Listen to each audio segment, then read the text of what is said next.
তোমাদের ন্যায্য দাবি আমি মনে করছি, এবং তোমরা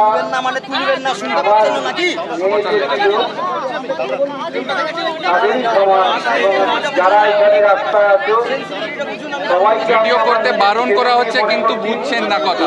হোটেলে ভাই সত্যি আমার পরিবারের আমার বারবার না বলে পারছি না, তোমরা পাশে আছে বলেই আমরা এখনো মনের জোর পাচ্ছি, এবং মুখে যে কথাগুলো বেরোচ্ছে, তো আর্জি করেও গেছিলাম, তোমরা জানো আমি কতগুলো প্রশ্ন রেখেছি, তোমরা পাশে আছে বলে আজকে এগুলো বলার সাহস পাচ্ছি। তোমরা একটু ধৈর্য রাখো। আমি প্রশাসনের কাছে একটা কথাই বলবো, আশা করছি তাদের শুভবুদ্ধি উদয় হবে এবং যত তাড়াতাড়ি সম্ভব তোমাদের এই সমস্যাগুলো খুব দ্রুত সমাধান করে এবং আমার মেয়ের বিচার দিয়ে বিচারের ব্যবস্থা করে খুব তাড়াতাড়ি এই সমস্ত সমস্যার সমাধান করবে। এগুলো তো কেউই কারোরই অভিপ্রেত নয়। আজকে তোমরা যে নিজের কাজ ছেড়ে রাস্তায় বসে আছো, নিশ্চয় তোমাদের মনেও কষ্ট আছে। আমি জানি যারা ডাক্তার হয় তাদের ভগবানের প্রতিরূপ বলা হয়, কেন না তারা মরণাপন্ন অসুস্থ মানুষকে সারিয়ে তোলে এবং এই সমাজে আজকে যে অসুস্থতার জন্য দুর্ঘটনাগুলো ঘটে, তোমাদের হাতেই তারা আবার সুস্থ জীবন ফেরত পেয়ে বাড়ি যায়। কিন্তু তোমরাও বাধ্য হয়েছ আজকে এই আন্দোলন করতে। সবার শুভবুদ্ধি উদয় হোক এবং এই সমস্যার সুষ্ঠু সমাধান হোক এবং আমার মেয়ে সুবিচার পাক। তোমাদের যে প্রথম দাবি জাস্টিস, সেটা যেন অবশ্যই পায় এবং তোমরা যদি এইভাবে সহযোগিতা করো, আমিও আশা করছি বিচার আমরা পাবই। এই আশা রেখে আমি আর কিছু বলতে পারছি না। এটা আমরা সবাই জানি, বলাটা কথা শক্ত। আমরা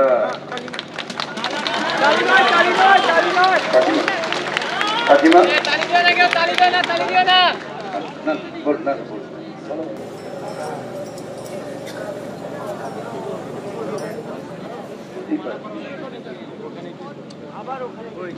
এখন কেউ বলছে না। এরপরে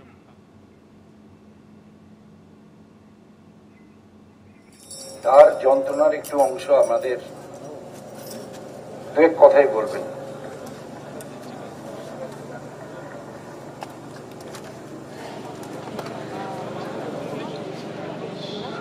আমি কি বলবো সেটা আমি বুঝতে পারছি না, বা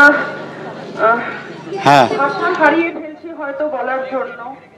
কিন্তু একটা কথাই বলবো, 9 তারিখের পর দুপুর 2টোর পর থেকে যে যে ঘটনাগুলোর সম্মুখীন আমরা হয়েছি পুরো পরিবার, সেগুলো আমরা মিডিয়ার মাধ্যমে আপনারা সবাই সবকিছু জানেন, সবাই সবকিছু জেনেও গেছেন। তারপরেও যেদিনকে আমরা আর্জি করে গেছিলাম, আমরা পুরো পরিবারের তরফ থেকে কিছু প্রশ্ন রেখেছিলাম, আপনারা সেগুলো সব তুলে দিয়েছেন মিডিয়ার হাতে বা সিবিআই এর হাতে। সেগুলো সব আমরা জেনেছি, দেখেছি।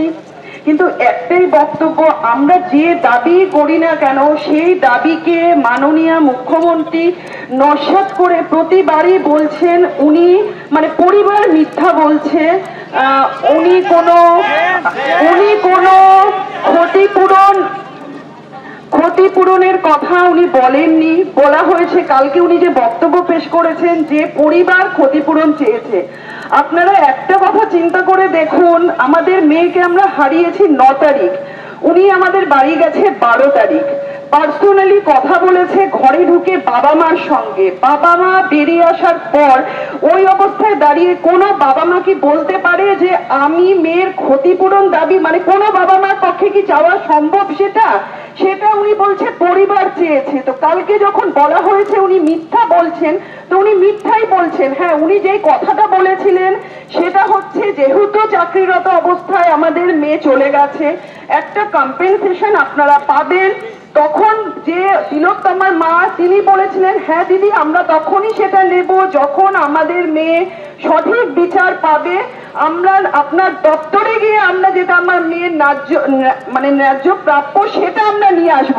কিন্তু উনি বলেছেন পরিবার ক্ষতিপূরণ দাবি করেছে। আমি আজকে এখানে পুরো পরিবারকে নিয়ে বলে যাচ্ছি উনি যে দাবি করেছেন সেটা সম্পূর্ণ মিথ্যা।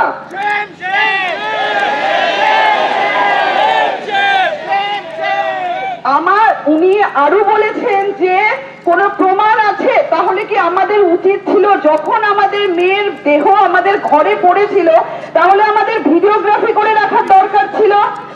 উনি ওটাই বলতে চেয়েছেন, প্রমাণ চেয়েছেন যে টাকার অফার করা হয়েছিল কিনা সেটা উনি বলেছেন প্রমাণ দেখাতে। তাহলে কি আমরা সব আমাদের মেয়ের বডি আমাদের যখন ঘরে পড়েছিল আমরা কান্নাকাটি ছেড়ে আমরা এই শোকাতর মানুষগুলো আমরা তাহলে ভিডিও করিনি, সেটা আমাদের অন্যায় হয়েছে? আমরা পাল্টা প্রশ্ন করছি উনি কি প্রমাণ দেখাতে পারবেন যে উনি দিতে চাননি বা উনি যে ক্ষতিপূরণ দিতে চান মানে পরিবার ক্ষতিপূরণ দাবি করেছে সেই কথাটাকে উনি প্রমাণ করতে পারবে? এইটা আমাদের পুরো পরিবারের তরফ থেকে প্রশ্ন। আর বাকি কি বলবো, আপনারা যেভাবে লড়ছেন আমরা হয়তো সব সময় আসতে পারছি না, মানসিকভাবে আপনাদের মানে পুরো পাশে আমরা দাঁড়িয়ে রয়েছি। এখানে আমার থেকেও যারা তোমরা আছো সবাই আমার থেকে বয়সে ছোট, আমরা যেরকম আমাদের মেয়েকে হারিয়েছি আমরা জানি তোমরা আজকে শহরে রাত রাস্তায় কাটাচ্ছ, তোমাদের মা বাবাও একই চিন্তা নিয়ে বাড়িতে দিন যাপন করছে। তো তোমাদেরকে স্যালুট, তোমরা যে এই আন্দোলনটাকে চালিয়ে নিয়ে যাচ্ছ তোমাদের কিচ্ছু বলার নেই, তোমাদেরকে শুধু প্রণাম করতে পারি যে তোমরা এই আন্দোলন চালিয়ে যাও, তোমরা আমাদের পাশে থাকো, আমরা আমাদের মেয়ের বিচার ঠিক পাবো, এইটুকুই, আর কিছু না।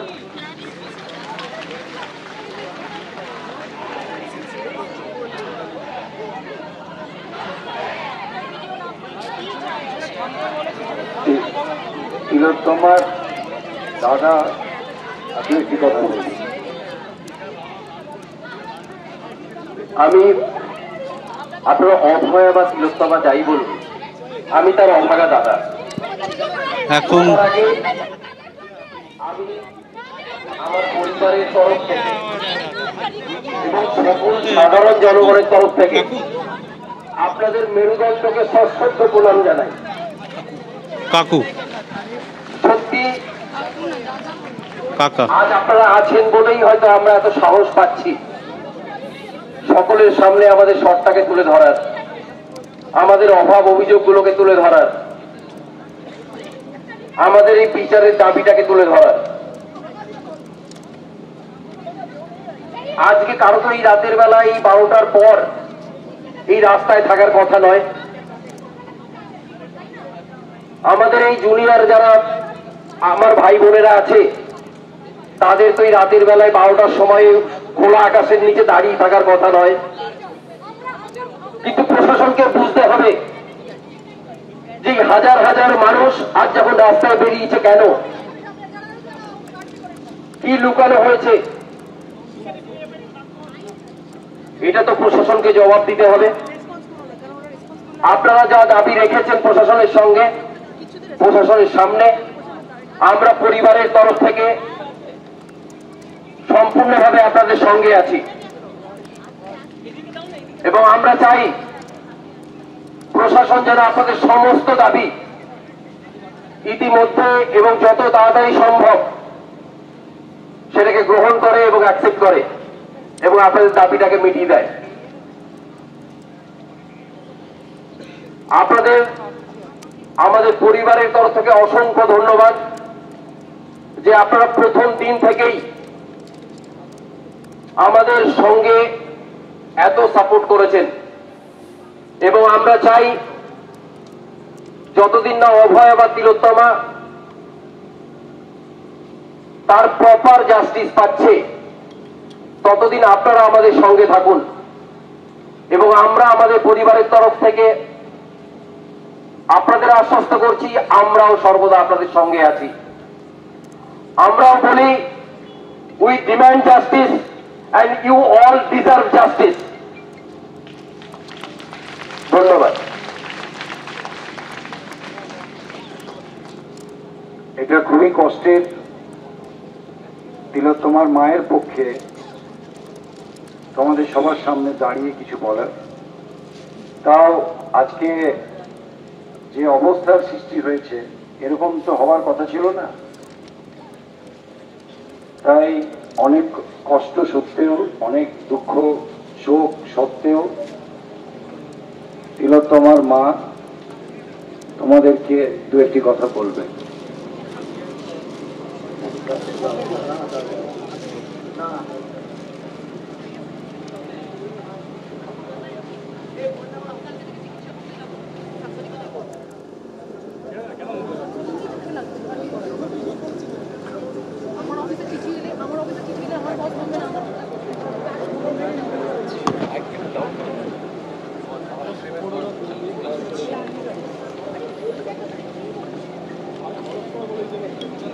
আজকে একজন মা হিসাবে আমার সব থেকে বড় কষ্ট, আমার এই ছেলে মেয়েরা আজ রাস্তায়।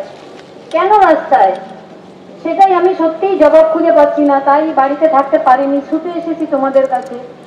আজ এই যে এত লোক, এত মানে আমার ফ্যামিলির এত লোক, সবাই আজকে আমার কেউ ছেলে মেয়ে, কেউ ভাই বোন, সবাই আজকে যেখানে তোমরা পড়াশোনা করেছো, রোগী পরিষেবা দেবে নিজেরা, সেখানে আজকে দেখলাম আমরা আসার সময় তোমরা রাস্তায় দাঁড়িয়ে দাঁড়িয়ে খিচুড়ি খাচ্ছ।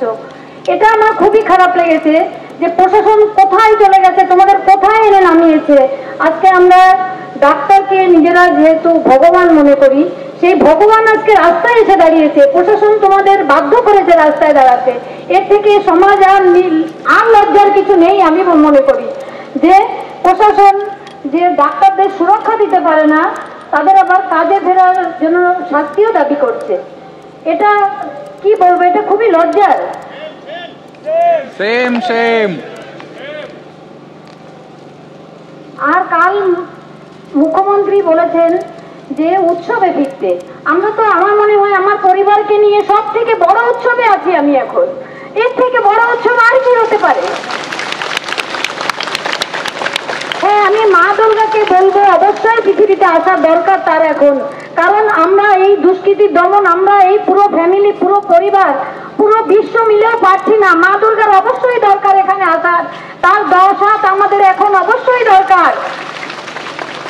কিন্তু আগে এই উৎসব মিটিয়ে তারপর আমরা দুর্গাপূজার উৎসবে ফিরবো, এটাই আমার বলার।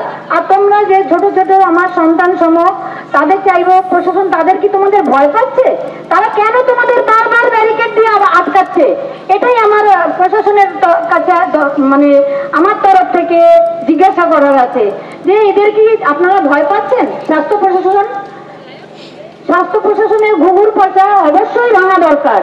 তার জন্য কি এদের এই রাত দুপুরে রাস্তায় এসে নামতে হবে? তাদের কি কোনো দায় নেই তাদের এদের সঙ্গে কথা বলার?